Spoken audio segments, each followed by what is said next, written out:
What's up, guys? This is John Perez from Chain Misk. This has been long overdue. I've been on a hiatus because of school, but spring break is coming up next week, so I decided to record a quick video for you guys today on updated profile for the channel. I went undefeated with Fiendsmith Maliss last week at Tier 1 Games. So let's get straight into the profile.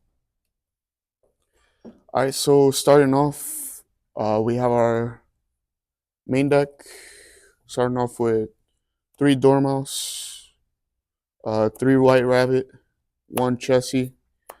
Pretty standard. Moving on to our spells. We have three Underground, one Terraforming, one Gold Sork. Um, Nothing really too much to say about this. This was just standard. You could play around with the numbers, but usually I like to ash bait with Terraforming if I already have this in hand. It's just a good card to have, and overall, um, if you ash me on Engraver, this is just a free effect. So, um, and then the three traps. Um, that's pretty much it. I mean, one of each trap, pretty standard. Moving on to our Fiendsmith engine, we have three Engraver, one Lacrima, one Lurie, two track, one trap.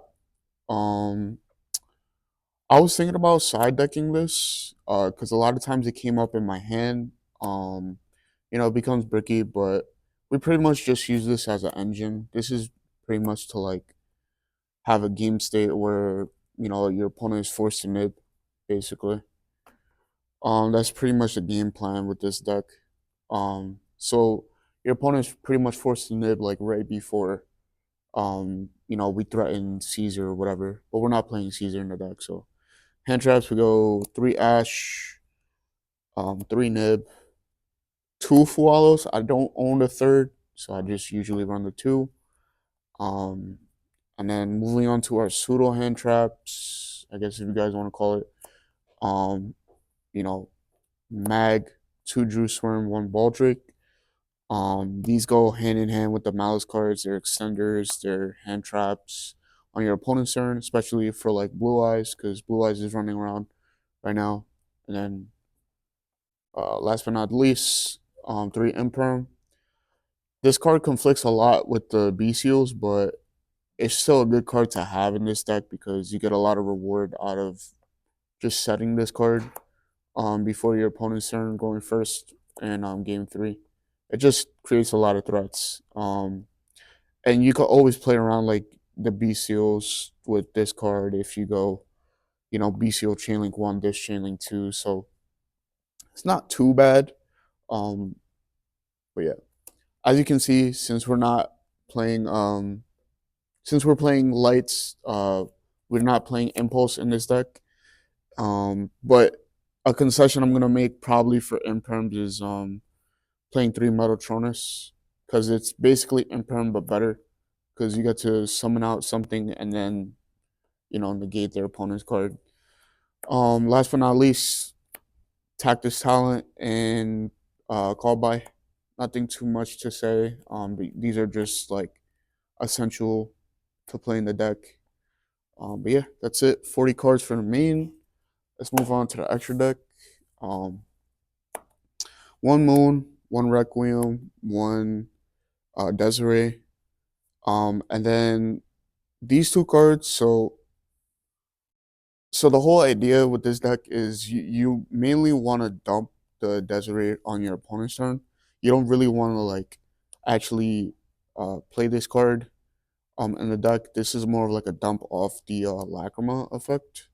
So like you go Lacrima, dump the trap, and then you go trap, send this, and then you get to send anything. Um, and then these two come up specifically against Rizal. So like Crazy Beast. I'm just gonna start off with this one first. So you detach two materials from any card on the field. So against Rizal, you could detach their detonator materials, or they basically have to force cross negate, which is basically their always detaching two from either one of their Rhizo monsters, like let's say their dual drive or their detonator, and they're forced to out it with this. So yeah, it's just a really good card for that matchup. And then last but not least, the Chaos Angel, just to like out certain boards, put up a big monster. Um, against Blue Eyes, like it's pretty decent, and against Rhizo as well. Um, and then we have Link Decoder, SP, Haggard, IP. These are like your go-to Malice cards, basically. SP is like the best Link 2 in the deck because you just hyper extend with your cards and like your Malice monsters become, or this card becomes an extender for the deck. It's insane. And then Haggard, self-explanatory. You know, IP. There's a play with IP that you can do under Lancia, where you just sit on this and then you have like set up for like the Fiendsmith line. Um, uh, we're playing the three Malice, obviously. White Binder, Red Ransom, and Cryptor. I've been finding a lot of times that I don't make Red Ransom. I usually use it for like turn three. But yeah, usually I see like the field spell in the hand. These two are just insane with each other and with the next cards I'm going to mention. So, Nightmare Griffin, Albal, and Access Code. So these cards, I don't really have to explain these two, but basically, like when you're making Albal, usually I see people like end off with Griffin line, where they end off with this. Usually I like to do the same board, uh, but sometimes I like to bring back SP. It's a cool play where like you could bring SP back on your opponent's turn and then get an extra like insurance towards like your card real estate. So just making sure like these three are always like played is just important. Also don't imperm this card in this deck because it's just crazy.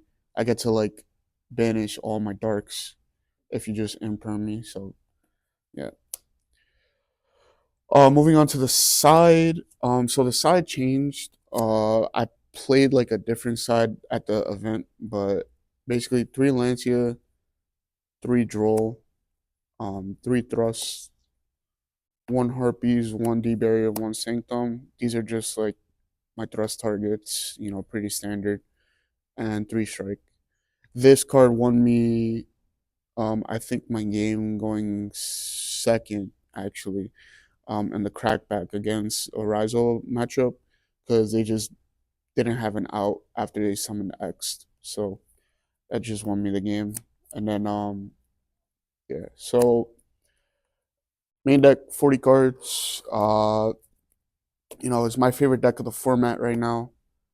And that's pretty much it. That's the video for you guys today.